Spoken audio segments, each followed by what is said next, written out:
बतावा ना है करीमाना के देख ई सुबेरे से खा के निकलल बा ई नहीं जानता खेत में पानी वानी चली कि नहीं चली आ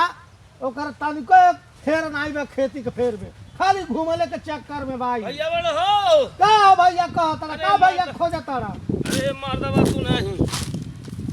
का यहाँ करता है मर्द तू अरे नहीं काहे लगना चल रे अरे मर्द बहुत घाव लग गइल बा हमके अरे मुहवा धूल कैसन पोतले बड़े रे बहुत घाव लग गइल बा हां अब जान लग खीर कोचना सवेरे में हां सारे लिया के चली गइल है चौरी चौरा का चौरी चौरा गइल चौरी चौरा लिया के चली गइल है कहता हमारे को कार बा का रे अब चली गइली हैं हां अब जानी है आवत रहली है वही जाग से हां एगो स्कूटी वाली रहली है अच्छा अब मरला सी धाए दे अब गिरली है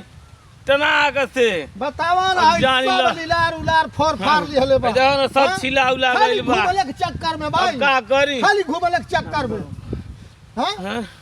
खाली घूमले के चक्कर में दे मर्दवा तू फोर नहीं फार त लेले बड़े रे त का करी घाव लग गइल है त करे ओकर नंबर मर जाना तड़े नंबर हां गाड़ी का नंबर हां ओकर गाड़िया के नंबर अरे मर्दे तू नहीं हाँ। इतना नीकी रहली है खूब गोरहर कर रहली है अच्छा अब बरवा ओकर भारी भारी रहल है ओको आ कायर रखिया रहल है हां आ जानी है ओकर नंबरवा हम नहीं देख पौनी है गाड़िया के नंबरवा का हवे हां अब वो यही में गड़बड़ा गइल है हाँ। जनना है कायर अरे मार आखी जनना है हां गाड़ी के नंबर नहीं जान पा मार दो हाँ, तो जूता निकाल के कह के अब हम तार सेवा करी हाँ आँख जाना तारा ओकर बार जाना तारा